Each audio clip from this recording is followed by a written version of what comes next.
De même, je vous le dis, il y aura plus de joie dans le ciel pour un seul pécheur qui se répand. Je suis descendu sur la terre pour faire la volonté de mon Père. Et la volonté de mon Père, c'est que je ne perde personne. Nous bénissons le Seigneur pour tous ses bienfaits. Parce que nous avançons pas à pas. Nous allons de l'avant par la grâce de Dieu. Et depuis que nous avons commencé à suivre le mot d'ordre du Seigneur, nous réalisons aussi que plus d'âmes sont sauvées, entrent dans le royaume des cieux, et de plus en plus. Et cela, c'est ce qui réjouit le cœur du Père. Et comme Dieu l'a dit, lorsque nous cherchons en premier lieu son royaume et sa justice, il nous donne toutes choses par-dessus. Et nous rendons grâce à Dieu pour ce que ce mot d'ordre-là est pris au sérieux par chacun d'entre nous. Et nous bénissons le Seigneur pour sa fidélité. Et c'est pourquoi ce matin, nous avons dit que depuis 2 semaines, nous sommes sur nos cœurs d'abord. Et nous avons dit et nous avons regardé que la qualité de ma vie chrétienne dépend en réalité de l'état de mon cœur. La qualité de ma vie chrétienne ne repose pas d'abord sur ce que je fais, mais sur ce que je suis. Et à cause de cela, ce que je suis là se résume seulement à mon cœur. C'est mon cœur que Dieu cherche. Quand Dieu arrive à contrôler mon cœur, le reste est facile pour lui et le reste devient facile pour moi-même. Mais quand il y a une lutte permanente entre mon cœur et Dieu, je n'aurai jamais la paix. Je suis en permanence troublé et je fais des va-et-vient et je trouve tous les arguments pour ne pas faire ceci et pour ne pas faire cela. Je trouve tous les arguments. Mon corps se justifie. C'est pourquoi, frères et sœurs, la première des paraboles que Jésus a enseignées dans ce sens-là pour nous aider, c'est la parabole du semeur que nous avons commencé depuis dès que le séminaire Arbre de Vie est fini. Et nous avons dit que ça concerne tout le monde, les pasteurs, ça concerne tout le monde sans exception. Et quand Jésus était assis devant ses disciples, il a dit, mais si vous ne comprenez pas cette parabole-là, comment alors donc comprendre les autres paraboles? Et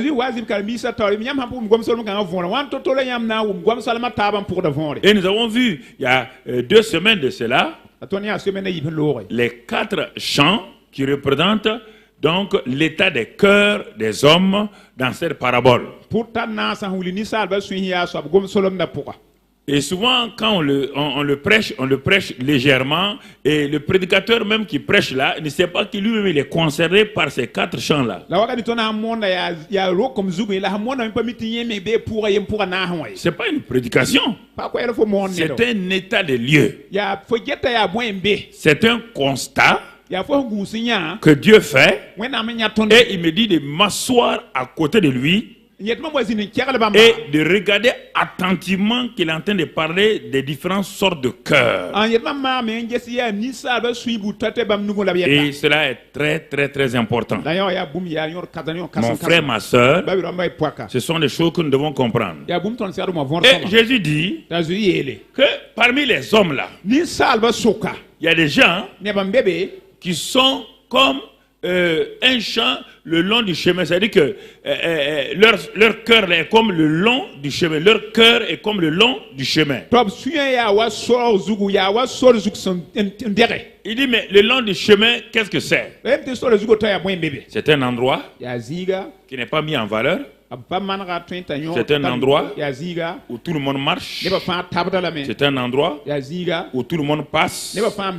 C'est un endroit où tout le monde s'arrête. C'est un endroit qui est au bord, donc c'est une maison qui est au bord de la route. Toutes les poussières de la route rentrent dans la maison. C'est une maison qui n'est jamais propre. Quand la maîtresse de maison nettoie 20 minutes plus tard, la poussière rentre.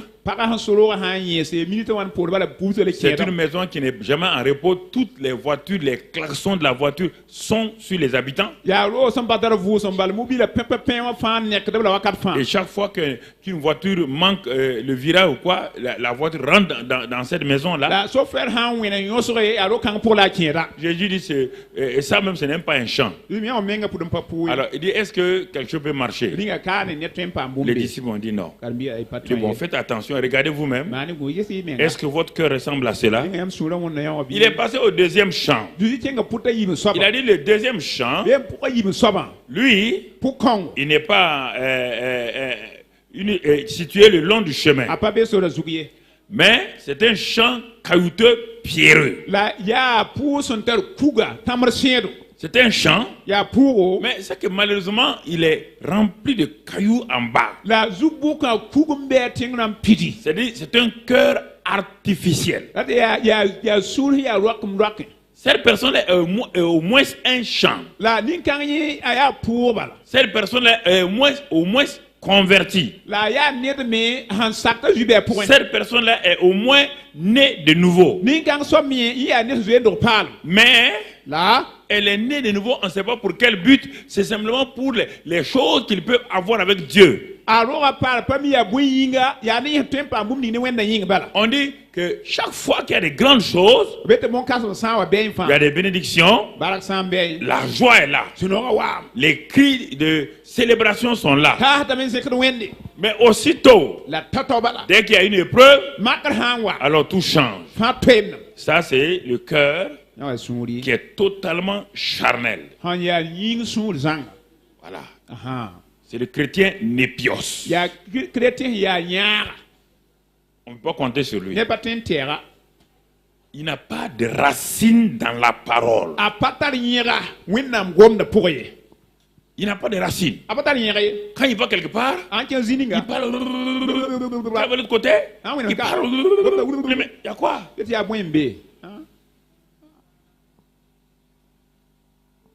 Quand tu lui donnes quelque chose, il est content. Quand il a la victoire, il est content. Quand il est exaucé, il vient à l'église. Mais pour un rien, il peut abandonner l'église 3 mois, 6 mois. Si tu lui poses la question, qu'est-ce qu'il a dit? Non, ça va.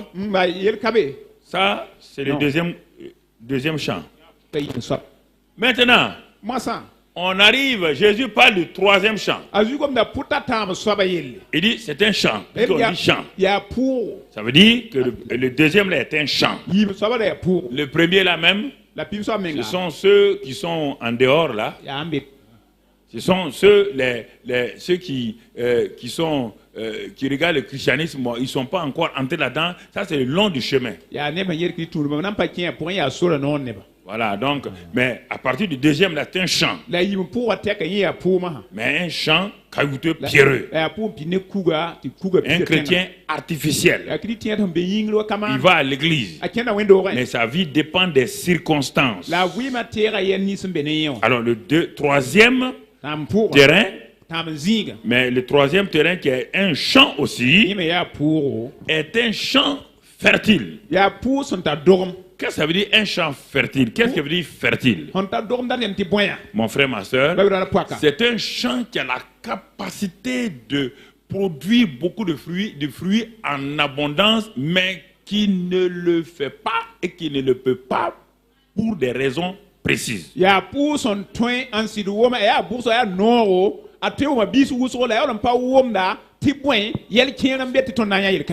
C'est le chrétien qui a vu que en restant comme un chrétien artificiel ne va pas, il fait un effort et il passe donc dans ce deuxième groupe-là.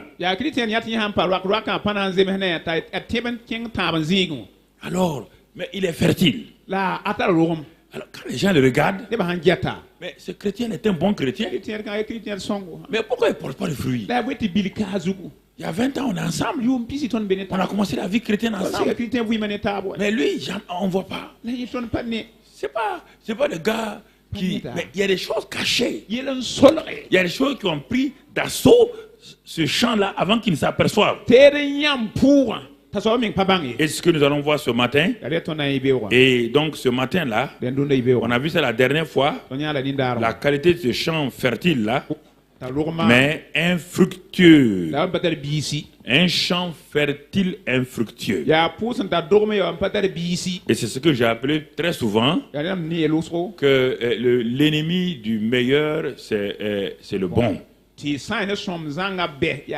Quand les gens sont dans les choses bonnes, pour les amener au meilleur, c'est difficile. Et le bon et le mal sont opposés. Le bien et le mal sont opposés.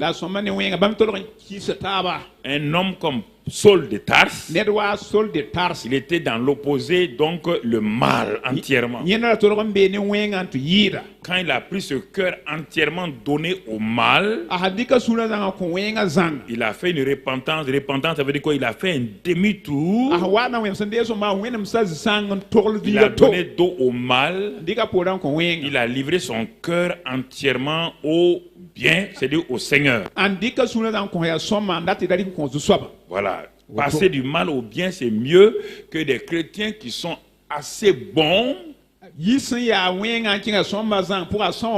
commettent pas de gros péchés,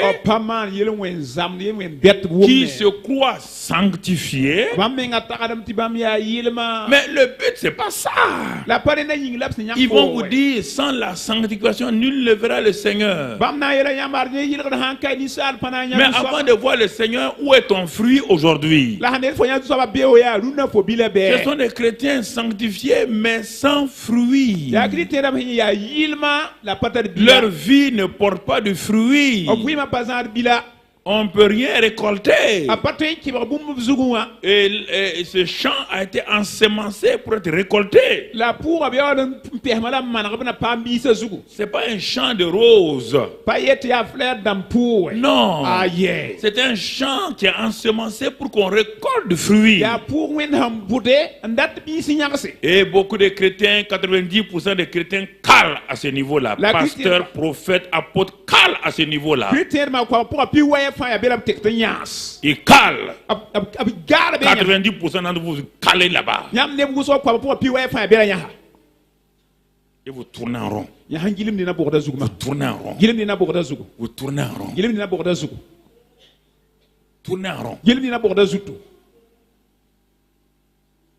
Pourtant, vous n'êtes pas loin du meilleur. Mais le pas là, pour livrer ce qui appartient à Dieu là, c'est un problème. Quelque chose a saisi votre cœur avant que vous ayez dit oui au Seigneur. Et c'est pourquoi ce matin, nous allons voir simplement comment transformer le sol fertile en bon sol. Comment transformer le sol fertile là? Il est fertile mais infructueux.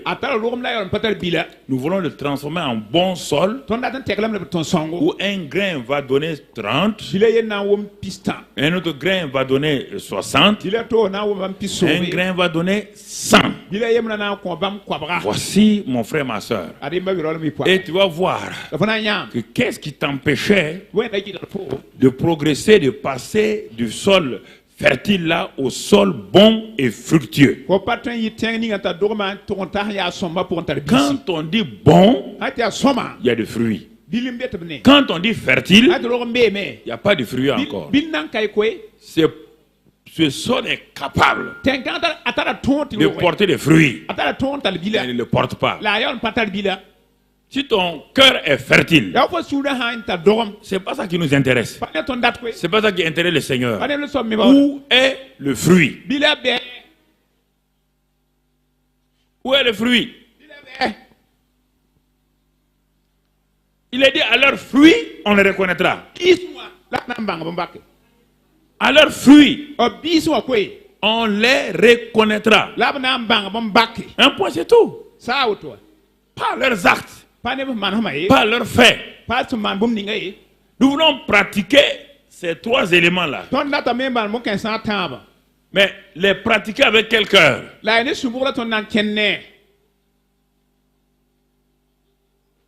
Intercession.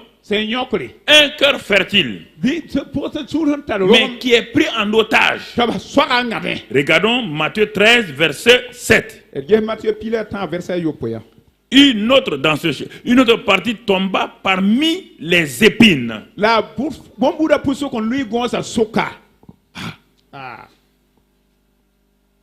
Regardez ces champs-là. Les épines là, c'est pas sa nature. Hein? Non, le long du chemin là, c'est un terrain naturel. Le chemin pierreux là, c'est un chemin naturel où en bas il y a des pierres et il n'y a pas de profondeur. Mais ce sol là, les épines là, c'est pas sa nature. Non. C'est pas sa nature. Les épines, c'est pas une nature. C'est pas la nature. C'est pas un sol épineux. Non, ça n'a aucun sens. C'est-à-dire que ce sol est fertile, mais l'homme l'a pas entretenu. L'homme n'a pas veillé. Il veillait sur votre cœur. Il n'a pas veillé. Au jour où il vient pour s'aimer, il trouve quoi? Que tout le terrain est déjà occupé par les épines, les herbes. Et il sème là-bas.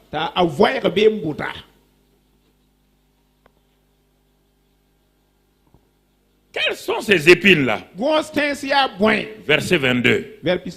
Jésus, quand il explique, il va prendre le verset 22 pour expliquer. Verset 22, toujours de Matthieu 13.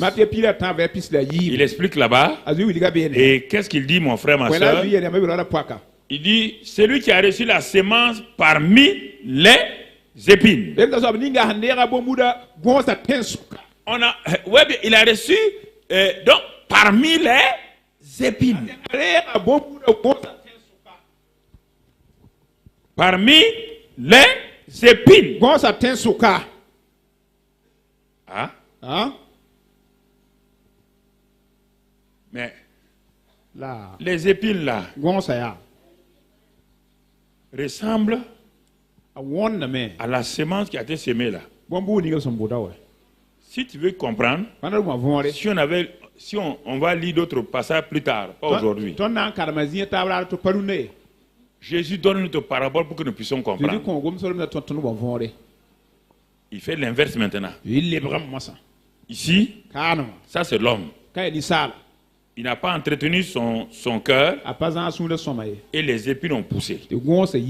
Un jour maintenant, il entend la parole, il est sensible et il se précipite pour ensemencer avec la parole là. Il se trouve que le terrain est déjà quoi? Occupé par les épines. Il y a une autre parabole dont Jésus va nous expliquer plus tard. Dans ce même endroit, soit Marc 4 ou bien Matthieu 13 là, mais on ne va pas le lire. Il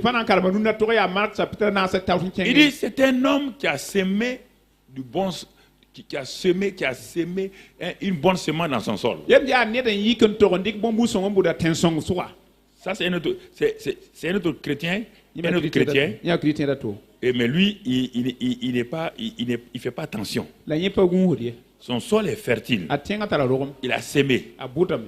Et quand il a semé, il n'est pas venu pour veiller. Entre-temps, la nuit, son ennemi est venu s'aimer aussi. Et quand la pluie est descendue, les deux semences ont poussé. Donc, vous voyez l'épine là. C'est une semence aussi. Les deux, vous voyez deux paraboles. Hein? Les deux paraboles se complètent. L'un, c'est quelqu'un, le champ est fertile. Au lieu de prendre la parole de Dieu au sérieux, met ça dans son cœur, il est né de nouveau. Il est une nouvelle création. Mais il y a quelque chose, il est une nouvelle création, mais il y a quelque chose qui contrôle son cœur là. C'est ça qu'on voit tout à l'heure. Le deuxième, la deuxième parabole, lui aussi il est une nouvelle création. Mais il est différent de celui-ci là. Il est une nouvelle création et rapidement il a semé. On dit maintenant l'ennemi est venu la nuit. Et vous allez voir, c'est pas la même chose. L'ennemi est venu la nuit. Mais ce qu'il a semé là n'a pas empêché que la semence pousse. La semence a poussé, mais comme la semence était rapide, quand l'épine est venue, ça a poussé. C'est la récolte, on dit maintenant, d'attendre. À un moment donné, on va séparer l'ivraie des choses. Ça, c'est une affaire de Dieu. Mais ça ne nous concerne pas. Nous, on sème seulement. L'ennemi peut se cacher, venir s'aimer des choses. Il est dit au temps convenable. Les anges vont venir, ils vont enlever ça. Ça, ce ne sont pas tes faits. Mais la première parabole où on t'a dit de s'aimer, tu n'as pas s'aimé. Et toi, tu as laissé les épines la prendre. Et au moment où les épines sont maintenant, toi, tu viens pour s'aimer. Au moment où tu as été habitué à quelle sorte de vie, c'est cette vie-là, parmi les épines. C'est quelle vie? Parmi les épines. Les épines là, c'est quelle vie? On va regarder ce sol fertile là, ses différents aspects. Et les différents aspects de ce sol là. Regardons. Quel est ce sol-là? C'est un sol, mon frère, qui est fertile, mais qui n'a pas été ensemencé par la parole en premier lieu. Qui n'a pas mis en première place la parole. La parole, la personne est devenue chrétienne. Elle a commencé tout de suite à chercher les bénédictions au lieu du royaume. Regarde comment Dieu va appeler ces bénédictions-là, les richesses-là, il les appelle épines. Épines, vous entendez? Ce que vous cherchez là, Dieu appelle ça épines. Il faut que vous vous réveillez. Les richesses. Les richesses, toutes les richesses là, du monde. Jésus les appelle épines. En quoi sont-elles épines? Voici un sol fertile. Quelqu'un qui est né de nouveau. Mais au lieu d'occuper son champ par la parole, c'est la parole qui l'a fait devenir enfant de Dieu. C'est la parole qui l'a transformé. Il est devenu une nouvelle création. Il est engendré par la parole, régénéré par le Saint-Esprit. Mais tout de suite, lui, il a pensé maintenant que tout ce qu'on lui a dit, ah oui, quand on devient chrétien, seulement il y a des bénédictions qui viennent. Lui, il a pensé qu'il est devenu chrétien maintenant. La première chose qu'il cherche, comment rapidement rattraper mes camarades pour devenir riche. Il a commencé, il les a eus. Mais arrivé à un moment précis, il a vu qu'il y a insatisfaction. Il a voulu s'aimer la parole. La parole est tombée dans quoi? Parmi les épines ont fait quoi? C'est pourquoi ça ne marche pas. Il y a déjà des herbes et des épines qui se sont enracinées, qui sont plus solides que la semaine. La semaine n'a même pas de racines encore. C'est pourquoi ta vie chrétienne, regarde là. Tu as eu tout ce que tu veux.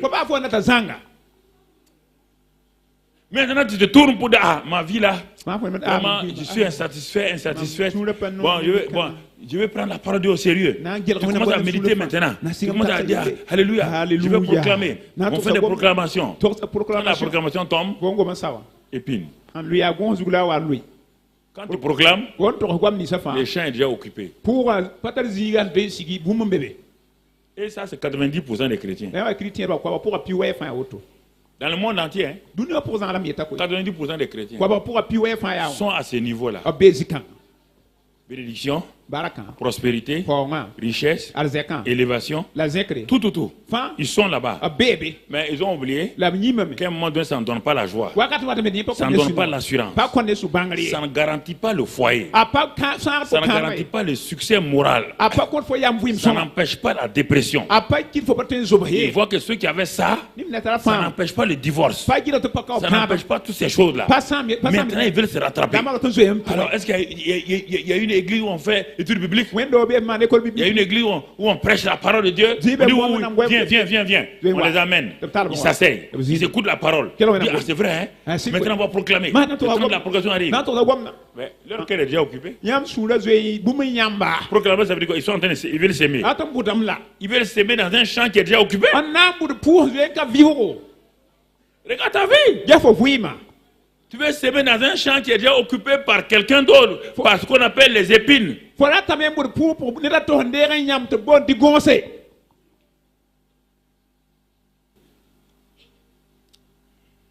Regarde ce cœur. Qu'est-ce qu'il a fait? C'est un cœur partagé.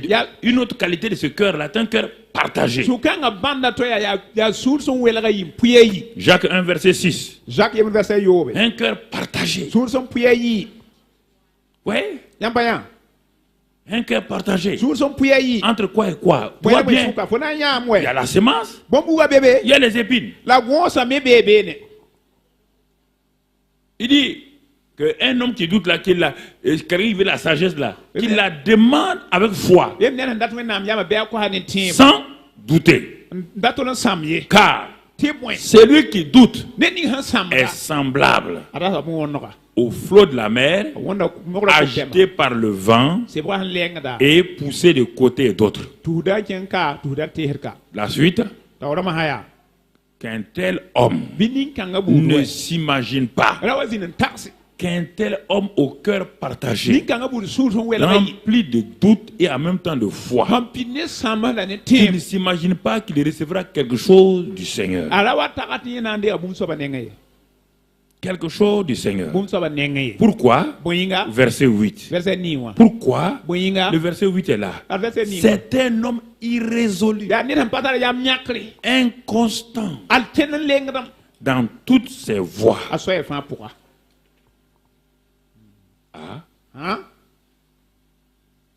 Mais il est chrétien.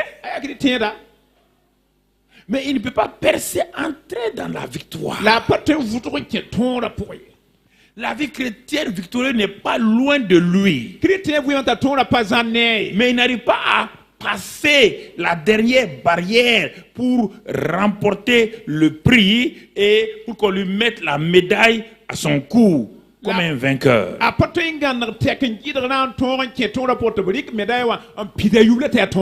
Non. C'est un cœur partagé. Un cœur irrésolu, inconstant. Il peut apporter du fruit. On dit il ne recevra pas. Qu'un tel homme, ça veut dire une telle femme, ne pense pas qu'il peut recevoir la foi là qui te garde dans la paix, dans la joie face à l'épreuve. Qu'il ne s'imagine même pas. Il ne faut même pas qu'il s'imagine qu'elle s'imagine. Non. Regardez, frères et sœurs. Regardez. Hébreux, tout juste avant Jacques, il y a Hébreux 6. Hébreux 6, regardons ce que autre touche ce sol fertile là, mais qui ne porte pas de fruits. C'est un bon chrétien. Peut-être il va dans toutes les réunions. Mais il a oublié que la parole est la chose importante.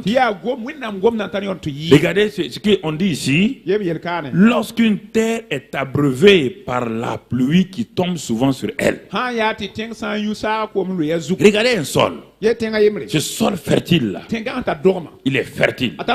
Et la pluie tombe souvent sur elle. Vous voyez bien? Quand la pluie tombe, mon frère reste là-bas. Quand la pluie tombe, et la pluie est censée, abreuvée par la pluie qui tombe souvent sur elle. Regardez, et la suite maintenant.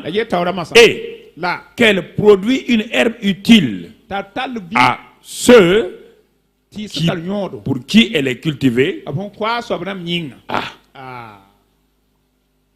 Le sol là est fertile. On l'a ensemencé. La pluie tombe. Vous voyez bien maintenant, la pluie là c'est quoi? C'est la prière, l'adoration. La semence a été ensemencée. Le sol est bon.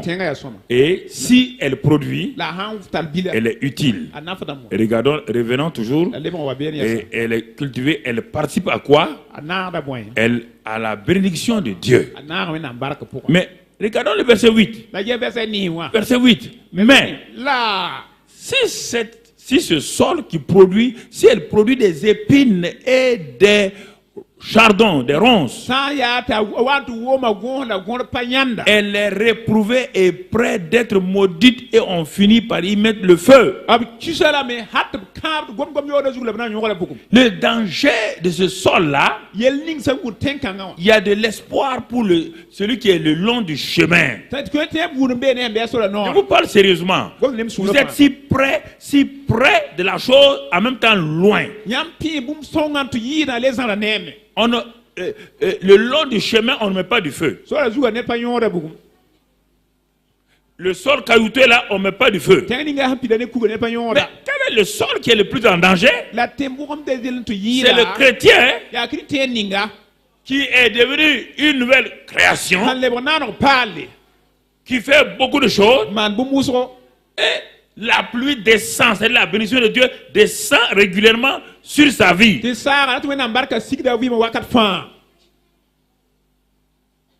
qu'on voit? On voit plus les épines que la semence. On voit quoi? Plus la richesse, les grandes choses, plus que sa vie. Ce que Dieu veut là, on ne voit pas ça.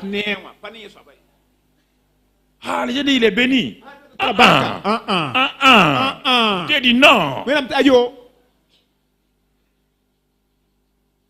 Ah, mais elle est bénie, hein? Regarde maintenant. Regarde l'argent qu'elle a. Dieu dit n'appelle pas épine.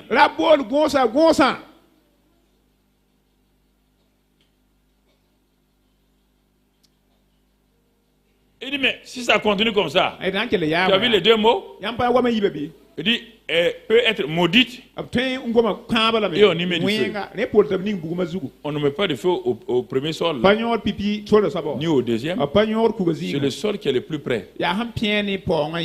C'est votre vie qui est plus près là, c'est ça qui est en danger. C'est ça qui vous flatte. Satan vous flatte. Non, regarde quand même, tu es bon, hein? Tu es venu pauvre ici. Regarde comment tu as tout ce que tu as maintenant. Tu as fait ceci ou cela. Regarde tout ce que tu as maintenant. Regarde tout ce que tu as maintenant. Et c'est ça qui vous flatte. Mais si ce n'était pas Dieu quand même un pauvre comme moi, comment il peut maintenant avoir cette place là? Si ce n'était pas la volonté de Dieu. C'est ça le problème. Les gens ne connaissent pas la volonté de Dieu. Si ce n'était pas la volonté de Dieu. Mais on te dit bénédiction. La pluie est tombée.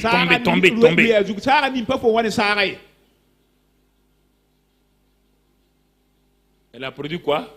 De l'herbe utile. Elle a produit des épines et des chardons.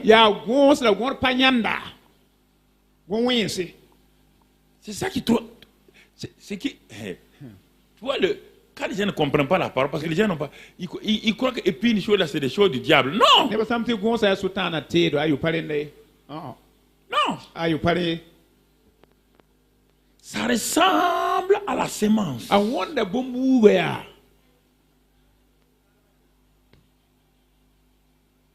Si je t'amène, si tu n'as jamais été fille de paysan, si je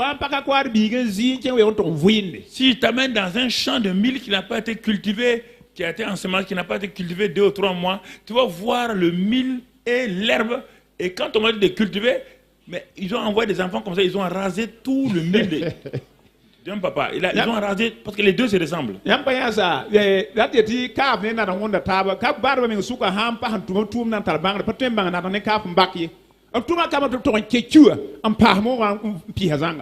Et les deux sont dans le même champ.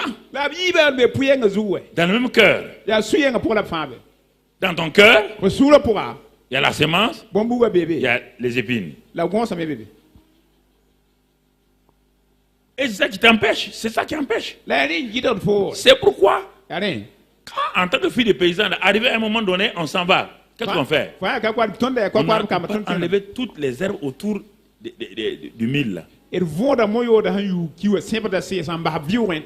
Pour nous, ça n'a pas de sens. On était enfants, ça n'a pas de sens, mais le papa sait que si on n'enlève pas ça, l'herbe va monter rapidement, étouffer. L'amour de l'argent, c'est la racine de quoi? Donc, si l'épine là qu'on appelle l'amour de l'argent est là, ça va amener quoi? Ça va faire monter rapidement tous les mots. On dit tous les mots. Ne croyez pas que l'argent lui-même, non. L'argent lui-même n'est pas mauvais puisque l'argent appartient à Dieu. On dit l'amour. C'est ça qu'on appelle herbe, ce qu'on appelle épine.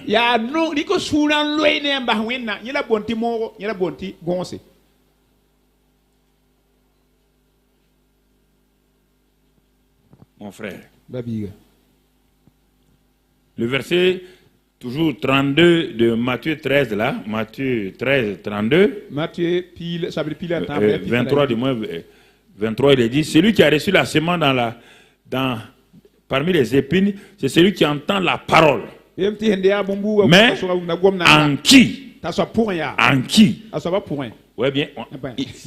Il y a dit à quoi en lui? On dit est-ce qu'on a dit autour? Est-ce qu'on a dit au-dessus? Est-ce qu'on a dit avec? On dit en qui?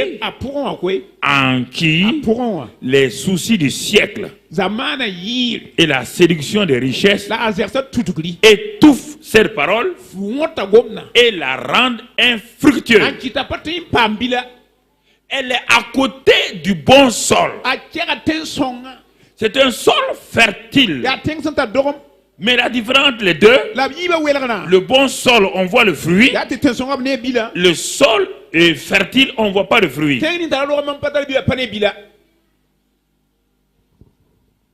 Il est infructueux.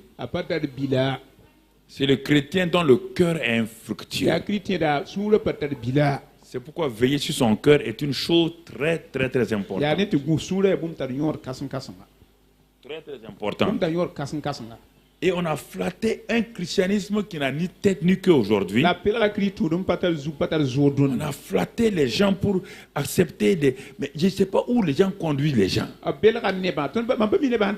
Les pasteurs ont l'air de faire croire qu'ils ont un paradis où ils ont les clés. Ils vont faire entrer les chrétiens dans ce paradis-là. Moi, je ne sais pas. Je crois que les pasteurs, ils sont tellement séduits. Ils croient qu'ils ont un paradis où ils vont amener leurs chrétiens dans ce paradis-là. Et ils ne parlent même plus de Jésus.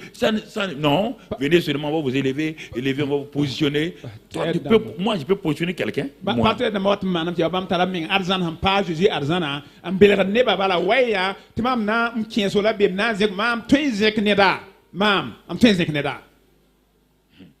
Oui, frère. Regardons. Alors maintenant, voilà le sol fertile là. Le sol est déjà occupé par des herbes et des épines. Le cœur est partagé, rempli de bien et de mal. Le doute et la foi se font bagarre. Mais c'est un sol en danger. Alors comment faire pour ce bon chrétien-là, mais ce chrétien fertile-là, pour le transformer en bon chrétien? Ce que nous avons appelé les gens bons chrétiens-là. Mais écoutez, on dit voici un bon chrétien. Voici, il a eu un accident. Mais ce bon chrétien-là, il y a 15 ans, 15 ans, il a commencé à dire, moi je finirai ma vie par un accident un jour. Et il a dit ça, il a sémé la sémence. Et il continue à dire ça. 15 ans plus tard, il récolte quoi? Il récolte la mort par accident. Tout le monde ouvre sa grande bouche pour dire un bon chrétien. Qui t'a dit que tu es un bon chrétien? Le gars s'est tué il y a 15 ans. Aujourd'hui, il a récolté la mort par accident. Après ça, je vais arriver à ça. Après ces enseignements-là, je vais prendre la deuxième. Tout est semence. Tout est semence. Tout ce que tu as sémé à 15 ans, 20 ans là, tu as oublié là. Si tu ne l'as pas déraciné, ça va te rattraper. Et les gens me disent, ah ben c'était une bonne chrétienne. Non.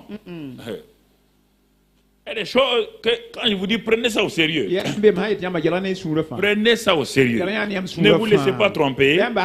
Personne n'a la clé du paradis, c'est Jésus qui a ça. Et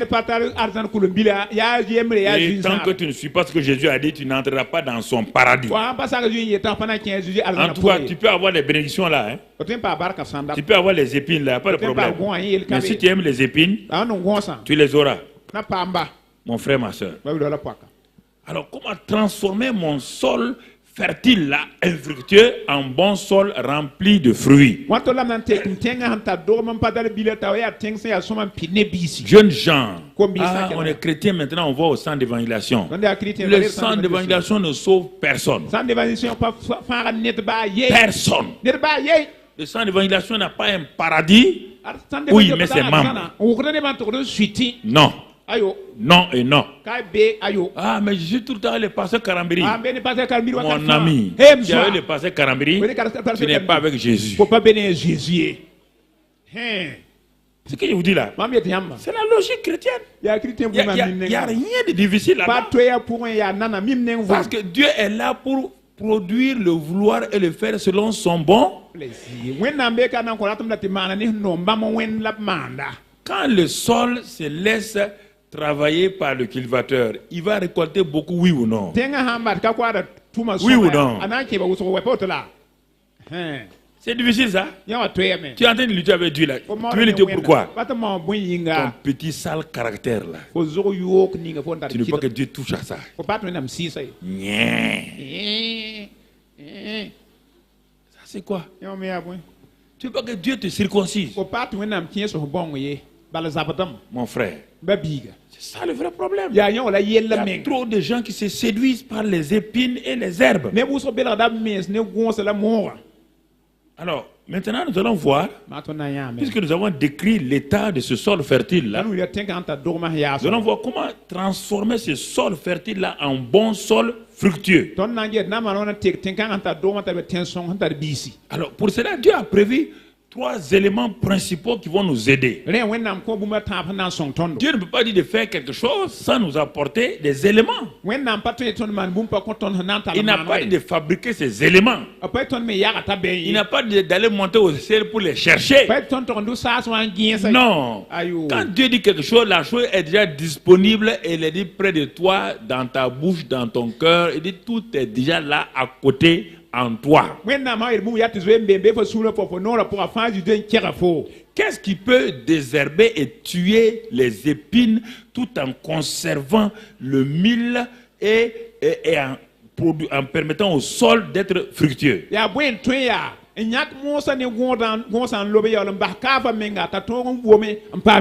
Ce sont ces 3 éléments-là qu'on connaît déjà, mais souvent que les gens, quand on le dit sous plusieurs formes, les gens ne veulent pas. Leur force, ces 3 éléments-là ont une force extraordinaire.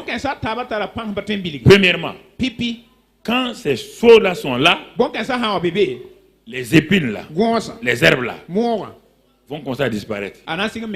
Et en même temps que ça détruit, c'est-à-dire ça enlève, ça ramène les épines là à leur taille, à leur position normale. Tu vois, dans tout champ, il n'y aura pas un champ à 100% sans épines. Mais elles ne vont pas étouffer le mil. Dans toute vie chrétienne, il n'y a pas une vie chrétienne sans richesse, sans bénédiction. Mais il ne doit pas prendre la première place. Donc ces trois choses-là vont aider à équilibrer ta vie, à faire remonter la semence pour que tu produis du fruit. Donc ce sont des éléments qui purifient, mais en même temps qui aide la semence à grandir, à croître. Regardons ces trois choses-là rapidement. Et tu vas voir qu'elles sont en toi et avec toi, mais comme tu ne prêtes pas attention, tu ne vois pas. 1 Corinthiens 13, 13. Écoute, ne dis pas que tu les connais. Si tu les connaissais il y a longtemps, mon frère, maintenant donc, ces trois choses demeure. Restons là. Ces trois choses demeurent. C'est-à-dire, elles ne passent jamais. Elles sont éternelles.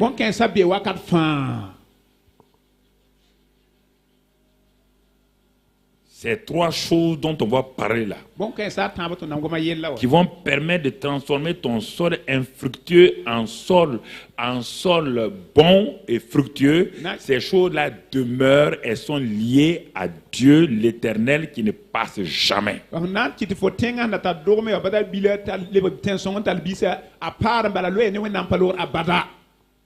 Et comme Dieu est en toi, ces choses sont en toi et t'attendent il y a longtemps pour équilibrer ta vie, mais tu n'as pas. C'est-à-dire que le problème, tu es comme un enfant qui veut des choses, qui veut des sucreries, et maintenant, on t'emmène chez le dentiste.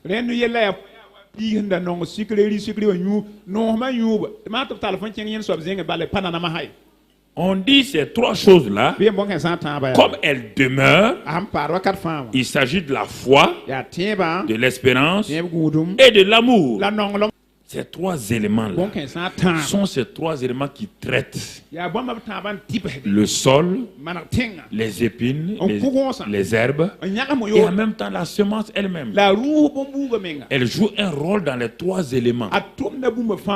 Et ça permet, mon frère, ma soeur, de garantir la croissance de ta vie spirituelle et que ta vie porte du fruit à la gloire du Seigneur.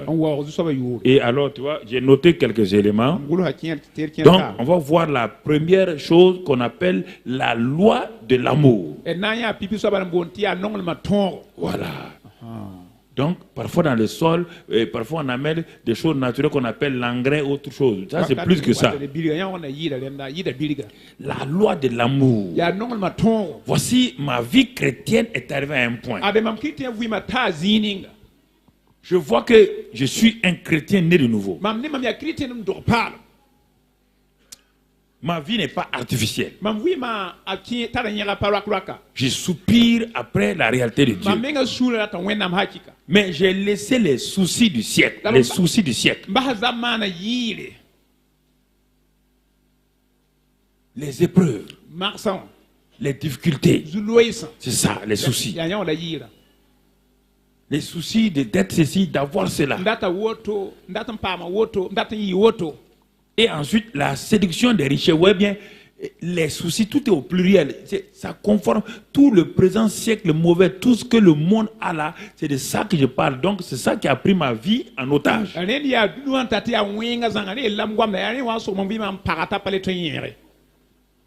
Et ma vie ne porte pas de fruits. Et je m'en suis rendu compte moi-même.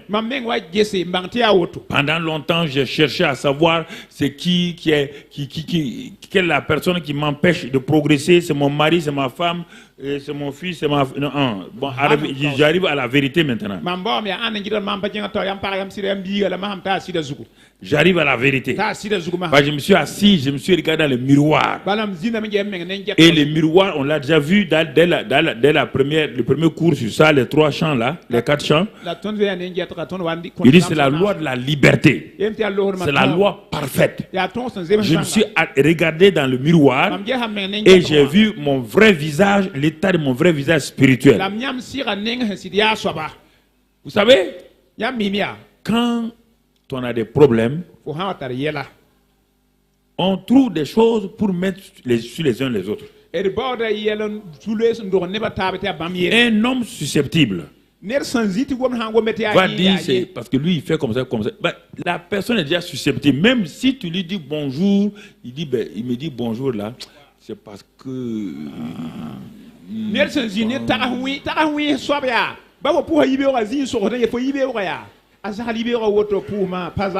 susceptibilité fait que on regarde tout le monde avec suspicion.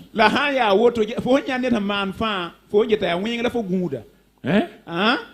La loi de l'amour. La Bible dit dans 1 Corinthiens 12, 31 que c'est la voie par excellence. La voie par excellence. La voie pour que tu portes du fruit. L'amour lui-même, tu vois, ce qui est mystérieux avec Dieu, l'amour lui-même, il est un fruit, c'est une nature, il est tout en même temps. Dieu est amour, ça c'est la nature. L'amour est un fruit de l'esprit. Donc l'amour est une nature et en même temps porte du fruit et est un fruit. Alors tu vois, et la parole de Dieu. La parole était avec Dieu et la parole était. Qu'est-ce qui peut aider la parole à aller rapidement si ce n'est pas l'amour? Donc c'est la voie par excellence, dit Paul. Je vais vous montrer la voie par excellence. Et dans 1 Corinthiens 13, maintenant verset 8, il te dit l'amour ne périt jamais. Ne périt jamais. Ces trois choses-là demeurent. Elles demeurent. Et ensuite, on te dit que l'amour-là ne périt jamais. Ne périt jamais. Ne faillit pas. N'échoue pas. L'amour n'échoue pas. L'amour. Tu ne connais pas cet amour.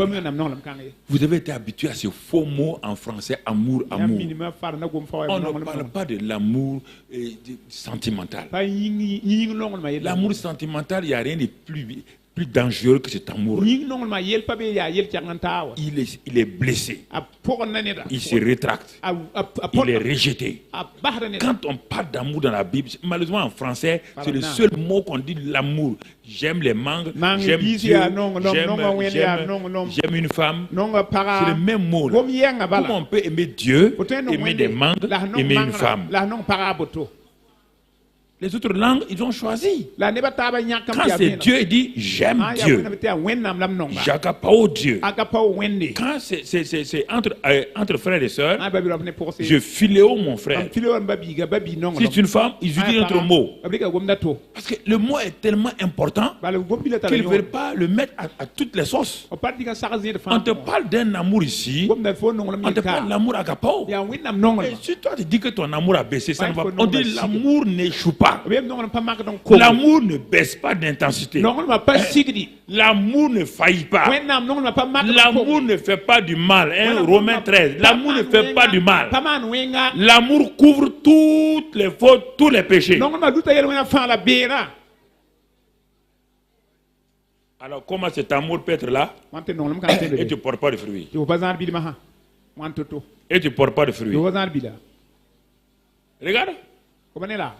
Cet amour pourtant est en toi. Parce que cet amour a été répandu dans ton cœur par qui? Et le Saint-Esprit est où? Il est en toi pour veiller à l'application de cet amour.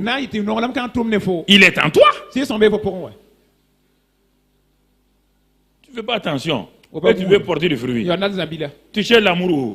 On dit on va le gêner. Le jeûne va amener l'amour. Hein? Pourquoi vous laissez tromper par les gens? L'amour est répandu dans vos cœurs, Romains 5:5, par le Saint-Esprit qui nous a été donné. Il est venu effectivement pour permettre à la parole sémence de pousser correctement et de porter du fruit.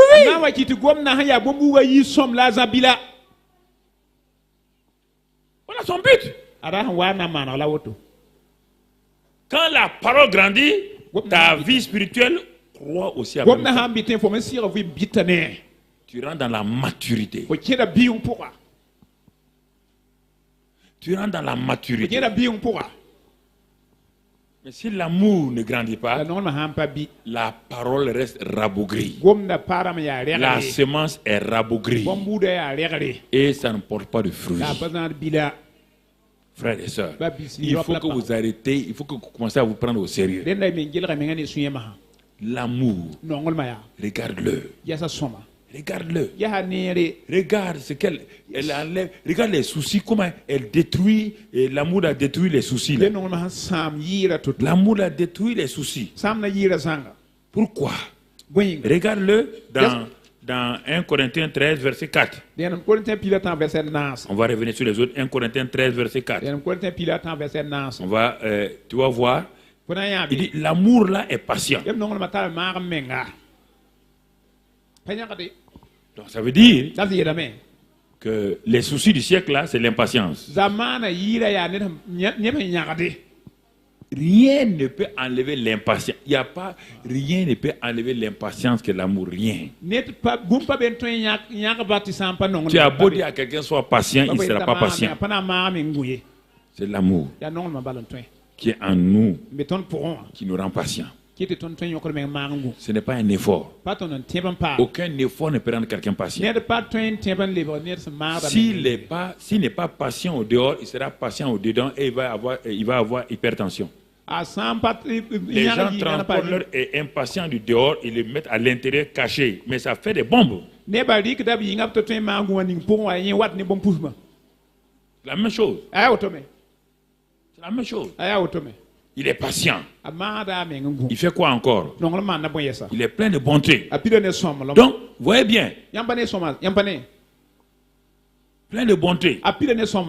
L'amour n'est point envieur. Les soucis du siècle, l'envie.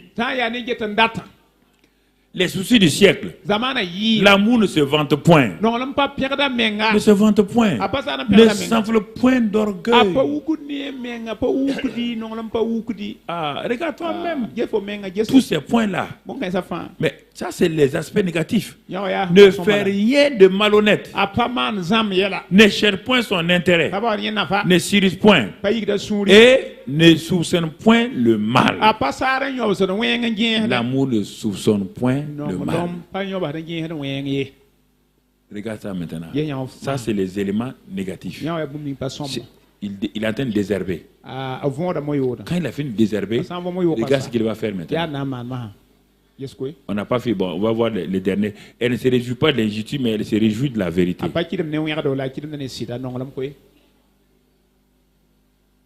Alors, quand les herbes là sont détruites, désherbées, le même amour revient. La suite. Voilà. Ça, c'est le positif maintenant. L'amour a détruit les herbes là. Regarde son positif. Excuse tout. Crois tout. Ah, c'est ça l'amour. Espère tout. Regarde comment il est. Regarde, crois tout. Espère tout. Bon, si tu prends ces deux éléments là déjà, crois tout. Espère tout. Si tu prends ces deux éléments là, et tout cela se trouve dans l'amour. Si tu prends les trois éléments qu'on a vus là, il y a combien de choses qui demeurent? Combien de choses demeurent? La foi, l'espérance et l'amour. Mais dans toutes ces choses, les deux autres choses sont où? Sont déjà dans où quoi? Croire, espérance, sont où? Dans l'amour. Regarde déjà comment l'amour est puissant. Lui seul déjà, il contrôle les deux autres.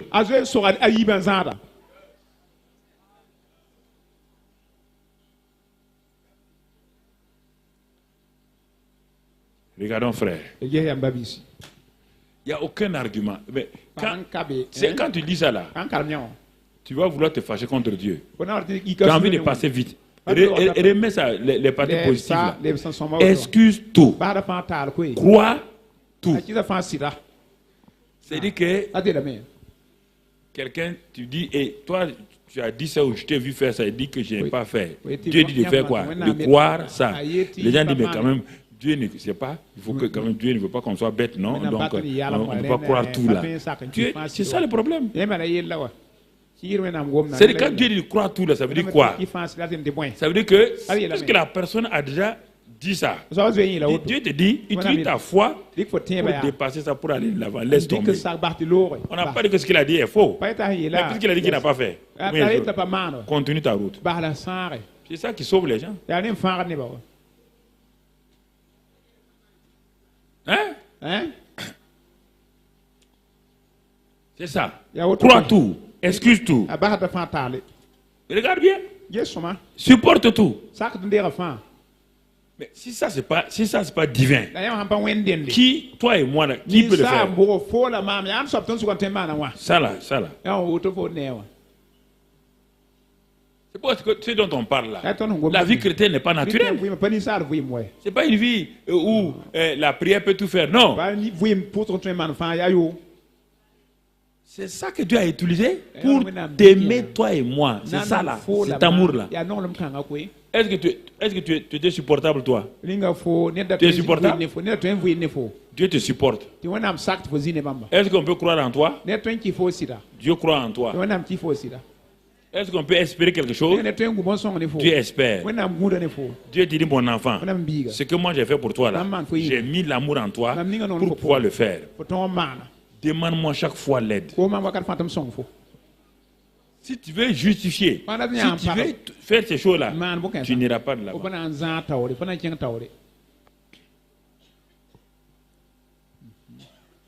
Et c'est pourquoi l'église a des problèmes. Ça, c'est trop pour les gens. C'est pourquoi les gens ont inventé le terme trop, c'est trop. Le terme là, trop, c'est trop là. Ça vient du fait qu'il ne croit pas ça là. Il ne peut pas croire. Dieu dit d'accepter ça comme un fait. Dieu n'a pas dit c'est automatique. Dieu n'a pas dit Dieu n'a pas dit maintenant si on te fait quelque chose, Dieu n'a pas dit que tu ne sens pas. Non, c'est pas tu sens qu'on te dit de supporter.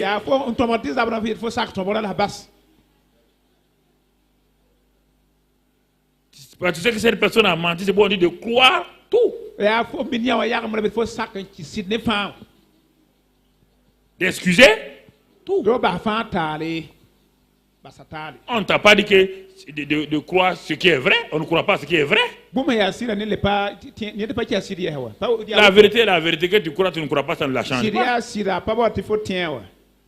C'est parce que l'homme est imparfait qu'on dit de croire. D'excuser.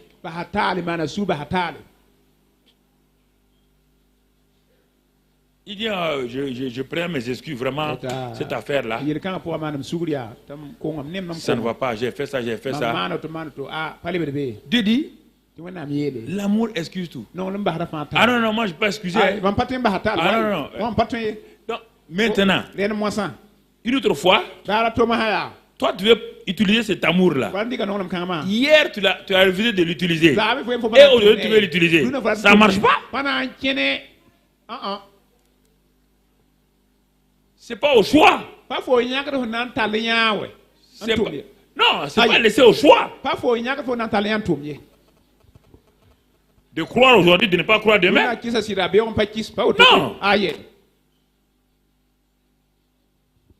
Regarde bien.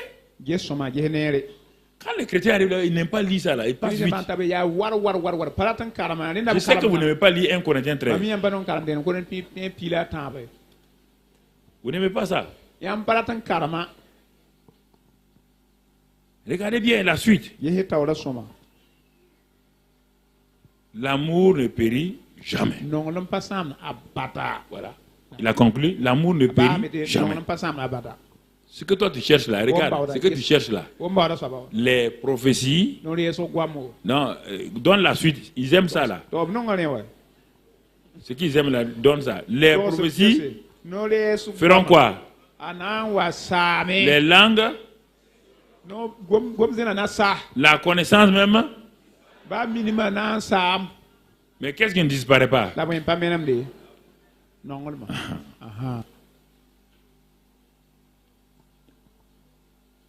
Regarde Galates 5, 6. Galates 5, 6. Galates 5, 6. Qu'est-ce que la Bible nous dit? Toujours sur l'amour. Qu'est-ce que Galates 5, 6? Il est écrit là-bas, car en Jésus-Christ, ni la circoncision ni l'institution n'a de valeur. Mais la foi qui est agissante par l'amour. Qu'est-ce qui fait agir la foi?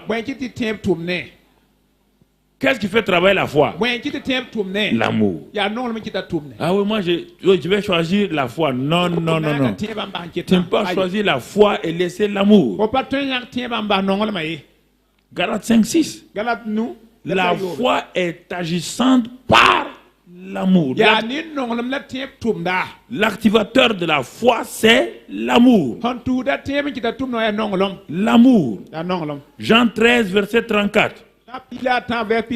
Jean 13, 34. Je vous donne un commandement nouveau. Aimez-vous les uns les autres. Comme je vous ai aimé. Vous aussi. Aimez-vous les uns les autres. Car à ceci, tous connaîtront que vous êtes mes disciples si vous avez de l'amour les uns pour les autres. Voyez, l'église doit porter des fruits. Là où il n'y a pas d'amour, il y a l'amour, il y a le fruit individuel, il y a le fruit de la communauté, il y a le fruit familial. Là où l'amour n'est pas dans une famille, on ne récolte pas le fruit. Là où l'amour l'a dit, à l'amour que vous avez les uns pour les autres, on reconnaîtra que vous êtes mes disciples. Pas on reconnaîtra, le monde reconnaîtra. C'est vous qui vous dites disciples, mais le monde ne l'a pas encore reconnu.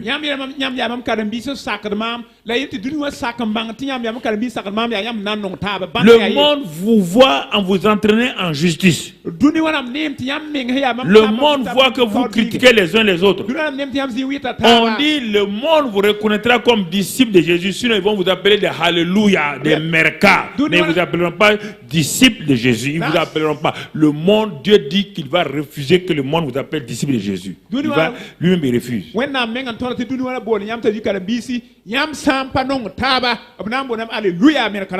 On peut vous appeler tous les noms, sauf disciples de Jésus. Il dit le monde a ceci. Tous connaîtront. Le monde vous connaîtra.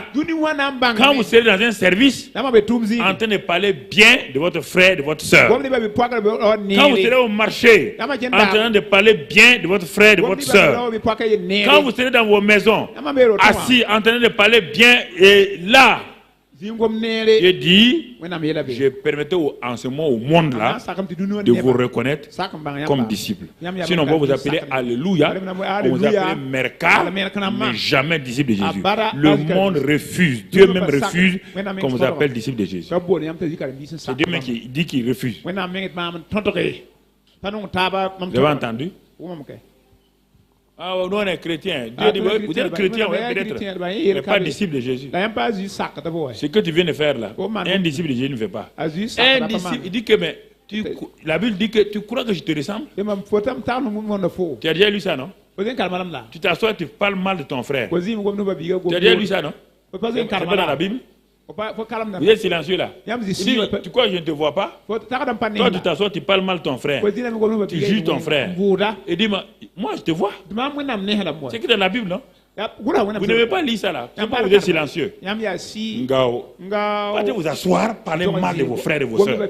Vous sortez là, le Saint-Esprit, c'est-à-dire qu'il ne vous regarde même plus. Et vous voulez du travail, vous voulez la promotion, vous voulez ceci ou cela.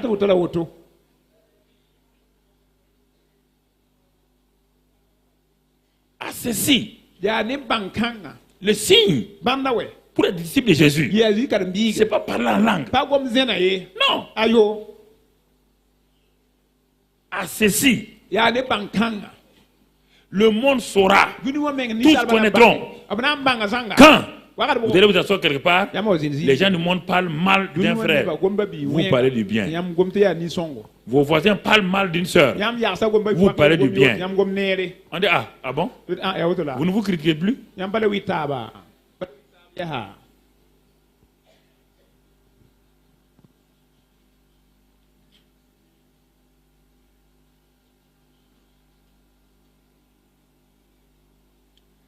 Il y a des choses que vous dites.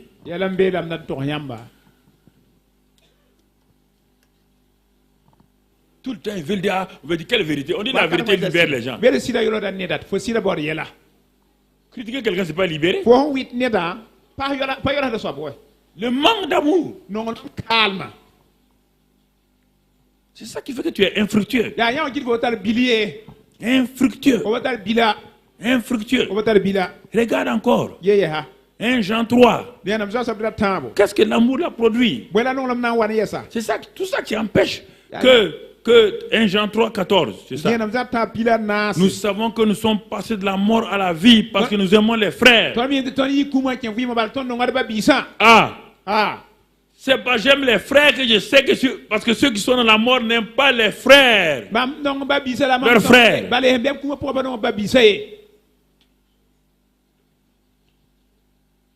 Nous savons que nous sommes passés de la mort à la vie parce que nous aimons les frères. Celui qui n'aime pas demeure dans la mort. Même si les chrétiens parlent en langue, ils chargent les démons. Pour Dieu, il demeure dans la mort. Dans la mort. Dans la mort. Il faut que je parle fort. Il demeure dans la mort. Celui qui n'aime pas demeure dans la mort. Demeure dans la mort. La suite.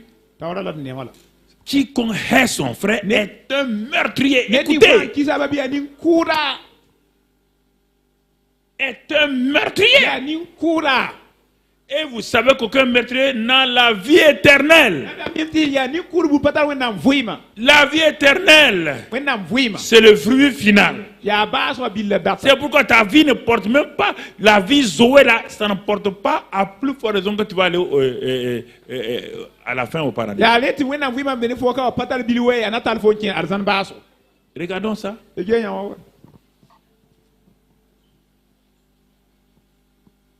C'est lui qui hait.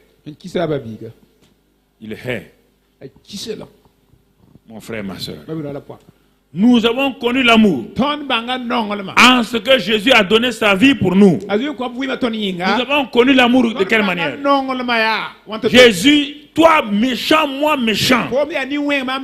Jésus a donné sa vie pour moi. Il aurait pu dire au Père, cet homme est trop méchant, cette femme est trop méchante.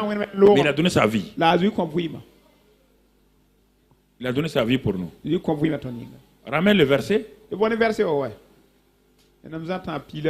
Nous aussi, nous devons donner notre vie pour les frères. Ça veut dire notre vie là. On n'a pas de mourir pour eux. Notre vie là, c'est quoi? Regarde simplement ce qui te demande. Ta vie là. La suite. Si quelqu'un possède les biens du monde et que voyant son frère dans le besoin, il lui ferme ses entrailles, comment l'amour de Dieu demeure-t-il en cette personne? Pour la question. Il y a plusieurs années, je vous ai dit, j'ai répété. Vous venez ici, vous avez toutes sortes de hauts talons. Des hauts talons lumineux, des hauts talons, tout. Vous avez dans vos maisons plus de 50 paires de chaussures, je ne sais pas. Regardez. On dit vos frères et vos sœurs lavent les mêmes habits pour venir dimanche. Vous ne regardez même pas dans l'assemblée là ce qu'il y a. Vous portez des habits de 40 000, 50 000, 60 000, 120 000. Et il y a des sœurs ici qui pour porter un bon pain, même simple là, c'est tout un problème. Et qui ont votre taille. Mais il suffit que tu fasses une enquête, tu regardes simplement. Au bout de 2 ou 3 dimanches, tu vas discerner. Non. Gaspillage de choses. Ta soeur a un besoin.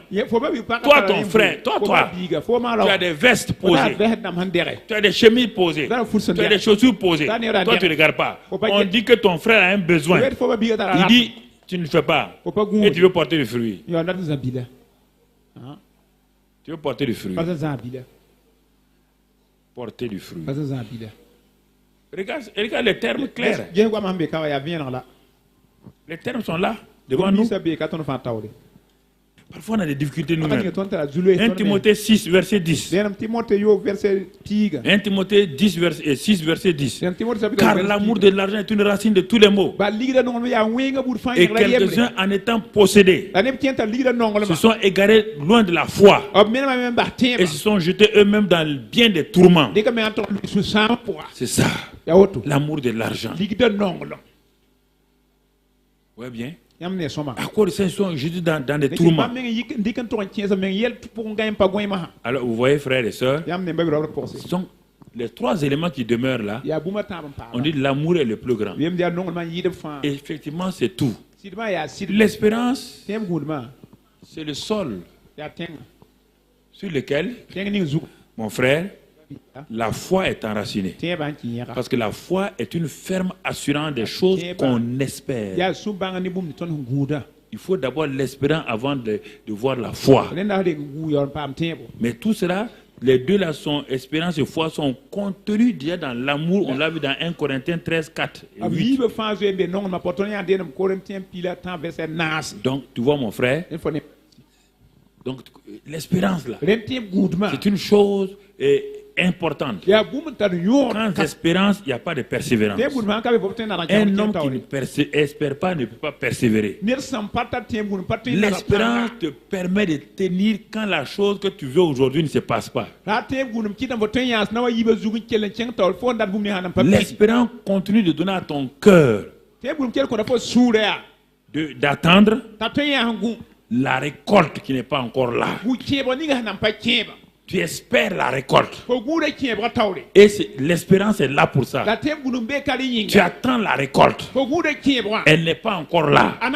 La puissance de l'espérance, elle te permet d'attendre ces choses-là avec fermeté. Et quand l'espérance est là, alors la foi va se présenter. La foi va faire quoi?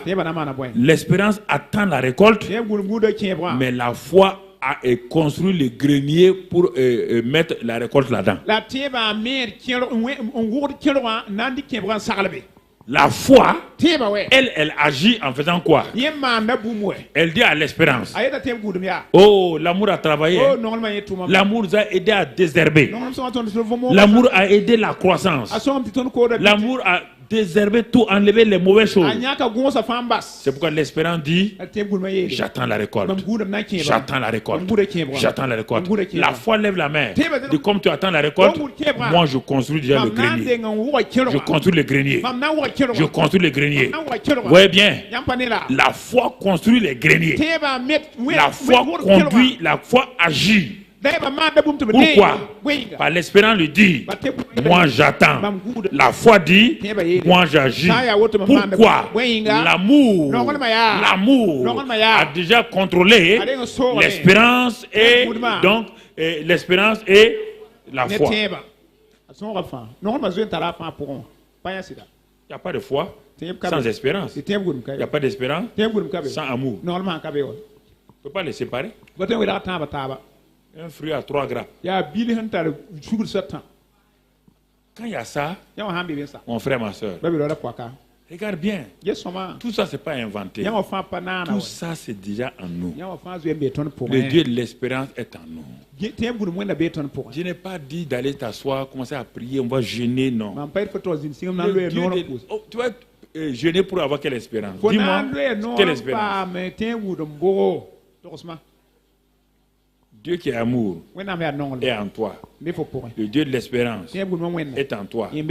Le Dieu qui est l'auteur de la foi est en toi. Il te dit seulement, comme il est en toi, si tu n'agis pas, tu ne lui es pas agréable. C'est l'amour. L'amour qui permet à la foi d'agir. Alors, vous voyez, frères et sœurs, quand on voit ces choses-là, alors le reste est facile. Et tout de suite, résultat, on prend les trois versets. Romains 12, 2. Vous allez trouver 3 termes là-bas. Romains 12, 2. Il dit, ne vous conformez pas au présent siècle, mais soyez transformés par le renouvellement de votre intelligence. Et Pour faire quoi? Afin que vous discerniez quelle est la volonté de Dieu, ce qui est bon, agréable et parfait. On va prendre ces 3 termes-là. Ce qui est bon, ce qui est agréable, ce qui est parfait. Tu peux faire 3 éléments. Première colonne, ce qui est bon. Deuxième colonne, ce qui est agréable. Troisième colonne, ce qui est parfait. C'est 3 étapes. Tu es rentré dans le bon champ maintenant. Dans le bon champ. Tu comprends? Dans le bon champ, tu commences par ce qui est bon. Ensuite, tu vois ce qui est agréable. Après, tu termines par quoi? Ce qui est parfait. Ce qui est bon là, ça correspond à quoi? Petits enfants. Ce qui est agréable là, correspond à quoi? Jeunes gens. Ce qui est parfait là, correspond à quoi? Au père. Ce qui est bon là et qui est lié aux petits enfants correspond à quelle récolte? Un grand porte 30. Ce qui est quoi? Maintenant, ce qui est agréable, il y a les jeunes gens. Un grand porte 60. Ce qui est parfait, les pères. Un grand porte 100. Ça, c'est le bon champ. Dans ce bon champ là, il y a des petits enfants, il y a des jeunes gens, il y a des papas ensemble. Ils dansent ensemble. C'est une famille de bons chants. Les enfants ne sont pas parfaits, hein? Mais ils donnent du fruit. Les jeunes gens là, ils ne sont pas parfaits.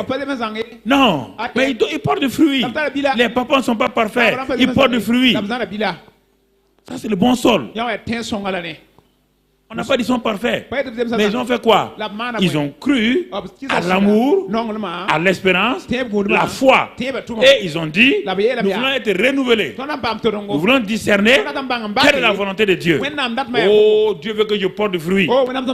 Quels sont les fruits? Bon, les bonbons. Ça, c'est pour les petits enfants. Les gens aiment les bonbons. Ce qui est agréable là, c'est agréable à qui? Maintenant, pas à eux. Ils commencent à voir les choses qui sont agréables à papa. Maintenant, les pères, et c'est pas ni bon, ni agréable. Et c'est eux-mêmes, ils veulent la perfection. Et c'est pourquoi, en tant que père là, j'aspire à la perfection. Je vais vous entraîner dans la perfection. Vous comprenez? C'est pourquoi je vous entraîne. Et je sais que dans ce bon sol là, il y a des petits enfants. Quand Moïse quittait là, Dieu a dit de tenir compte de ça. Dans le groupe de Moïse là, qui était là, quand Moïse voulait aller vite, il dit non. Dieu dit non. Il y a de tenir quoi? Il y a des enfants et les troupeaux, les petits troupeaux. Oui ou non? Ce pas des enfants là qui sont entrés dans la terre promise. Vous allez entrer dans votre terre promise. Quand le terrain sera nettoyé, j'ai dit que vous allez entrer dans votre terre promise. Ce que vous voulez manger, boire là, c'est pour vous au nom de Christ Jésus. Le lait et le miel sont pour vous. La victoire est pour vous au nom de Christ Jésus. J'ai dit que ce que vous cherchez là, c'est dans votre terre promise au nom de Christ Jésus. Je vous entraîne là-bas au nom de Christ Jésus. Je vous amène là-bas au nom de Christ Jésus. Et vous n'allez jamais regretter d'avoir suivi ces enseignements. Vous porterez du fruit à la gloire du Seigneur. Votre vie sera fructueuse. Votre vie sera remplie d'abondance. La paix, la victoire sur les Anak sera une réalité. Partout où vous allez aller, vous allez voir la puissance de Dieu. La gloire de Dieu sera sur votre vie. Vos familles seront bénies et prospères. Partout où vous allez partir, la prospérité vous accompagne. La prospérité dans votre travail, dans votre famille, dans vos études, dans vos affaires. Parce que vous allez entrer dans le bon sol. Dans le bon sol, vous récoltez en abondance. La pluie vient en abondance. La récolte vient en abondance. Dans le bon sol, vous vivez dans la victoire, dans la paix, dans l'harmonie, dans l'amour, dans la santé. Dans le bon sol, la pauvreté s'éloigne. La maladie s'éloigne. La malédiction s'éloigne. Dans le bon sol, mon frère, ma soeur, ouvre tes mains devant le Seigneur. Dis avec moi, Seigneur, j'ai quitté le long du chemin. Ça m'a trop fatigué. Et j'ai été sauvé. Mais je ne comprenais pas. Je suis resté sur le chemin caillouteux. Dans le champ caillouteux. J'ai reçu quelques résultats. Mais c'était sans racines. artificielle. Mais tu m'as fait comprendre qu'il y a un sol fertile. Quand je suis entré dans ce sol fertile, je n'ai pas fait attention. J'ai laissé les soucis du siècle, la séduction des richesses, dévancer la parole. Mais aujourd'hui, j'ai entendu, au moment où la parole était prêchée, tu déracinais toutes ces choses-là. Ton serviteur a parlé de l'amour, de l'espérance, de la foi. Et en utilisant ça, il m'a aussi nettoyé. Je crois par la foi maintenant que je suis un bon sol. Même si je suis un petit enfant, je suis dans le bon sol. Si je suis un jeune homme, je suis dans le bon sol. Si je suis un père, je suis dans le bon sol. Seigneur, je vais veiller sur mon cœur afin que je passe de 30 à 60, de 60 à 100. Merci Père pour ta grâce, ta fidélité et ton amour. Merci. Au nom de Christ Jésus. Amen. Acclame le Seigneur.